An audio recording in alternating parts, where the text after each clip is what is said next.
According to the Insurance Information Institute, helmets are estimated to be 37% effective in preventing fatal injuries for motorcycle riders and operators, and 41% effective for motorcycle passengers. It is a proven fact that wearing a helmet while riding or driving a motorcycle can save your life and prevent serious brain injuries. Unfortunately, only 19 states and the District of Columbia require motorcyclists to wear a helmet. It should be a nationwide law that all motorcyclists have to wear full-face helmets, because it creates a standard that will prevent confusion on helmet laws when driving state to state. It will prevent death and injuries and sets a better example for youth riders. Creating a nationwide law of wearing a full-face helmet when on a motorcycle will create a standard that will prevent confusion when driving over state lines. There needs to also be a universal helmet law governed by an organization. When people cross from state to state, there is confusion because they might not know the helmet laws of that state.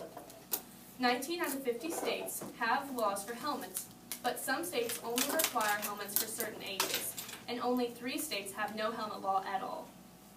Missouri has a law that requires all riders to wear helmets, but Kansas only requires riders 17 and younger to wear helmets. And Illinois has no helmet law at all. If someone were to ride through these 3 states, starting out in Illinois, they would be likely to be ticketed in one of the other 2 states for not wearing their helmet. Sales numbers of motorcycles will also even out in each state. In 2014, Illinois came in 6th in the country in the overall amount of motorcycles sold. Part of the reason that they only came in 6th is because states that ranked higher than them have a greater population. For example, California was ranked number 1, but they have the largest population in the U.S.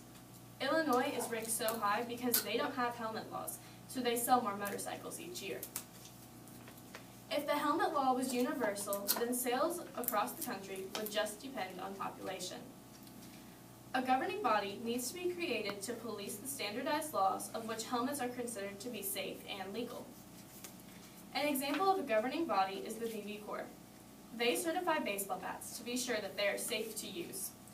It is required nationwide that players in college must use a bat that has been BB Corps certified. This can also apply to motorcycle helmets.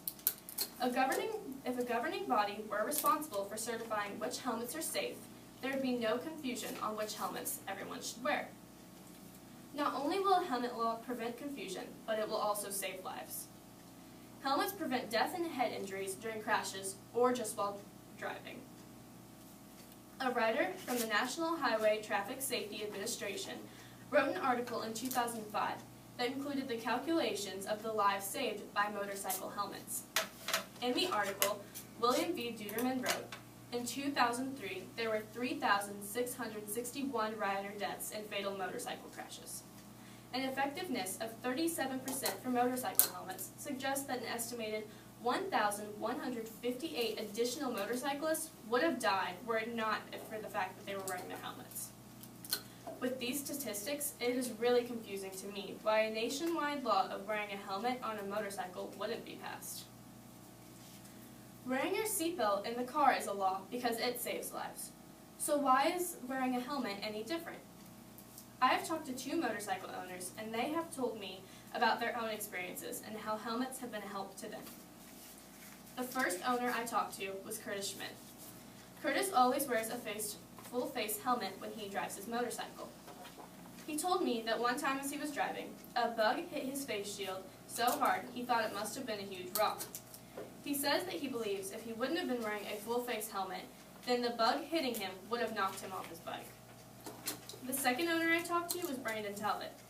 He has been hit in the head while wearing a helmet by many bugs and rocks, and says that it is surprising how much they actually hurt. Talbot was also involved in a wreck once, where a chain of the back of a semi flew towards him. The chain hit one side of his handlebars, which caused him to run off the road and fall off of his bike. He didn't have any severe injuries, but had some bad road rash. If he had not been wearing his helmet, he could have had some severe brain injuries. The only way to be sure that this law will be completely enforced is to start getting youth to regularly wear their helmets. Wearing helmets will set examples for young riders. There are a lot of youth riders in this country. Whether it be dirt bikes or just passengers, there are a lot more riders under the age of 17 than you would believe. It is important for them to start safe habits early to keep themselves and others on the road alive.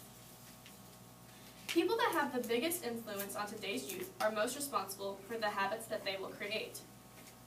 Celebrities set the biggest examples for teens today. Teens are going to do what the celebrities are doing. So if the celebrities wear their helmets on their motorcycles all the time, the teenagers will see that and they will follow in their footsteps. This will help them to create safe helmet habits early in life, preventing them from getting tickets or for not wearing their helmets later in life. Parents, older siblings, and any other family can also influence the youth riders.